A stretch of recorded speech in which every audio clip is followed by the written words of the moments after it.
කළු ගඟද දුඹුරු ගඟද? අම්මේ මේ ගඟ මොකද්ද? මේ තියෙන්නේ කළු ගඟ. අර කුරුල්ලා පියාපෙනවා.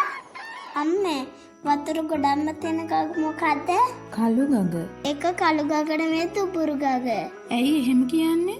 මේ ගඟ දුඹුරු පාටයිනේ. නෑ පුතේ. ඒකේ නම කළු ගඟ. ඒ වුණාට ඒක වතුර දුඹුරු පාටයිනේ. ඒ වතුරට මඩ එකතු වුණාමනේ ගඟ දුඹුරු පාට වෙන්නේ. ඒ ගඟේ නම තමයි කළු ගඟ. එතකොට ඒ ගඟ කවදාවත් කළු නැද්ද? කළු ගඟ රැට කළුයි. රැට හැමදේම කළුයිනේ. ඇයි රැට හැමදේම කළු වෙන්නේ? මුලින්ම මට කියන්න මේ කාමරේට එළිය එන්නේ කොහොමද? ලයිට් එකෙන්. ලයිට් එක වැහුවම මොකද වෙන්නේ? කළුවර වෙනවා. එහෙනම් ලයිට් එක වහන්න බලන්න. මුකුත් පේන්නේ නෑනේ. ලයිට් එක දාන්නකෝ. දැන් තේරෙනවද? එළියක් නැත්නම් අපිට මුකුත් පේන්නේ නෑ. හැමදේම කළු පාටට පේන්නේ.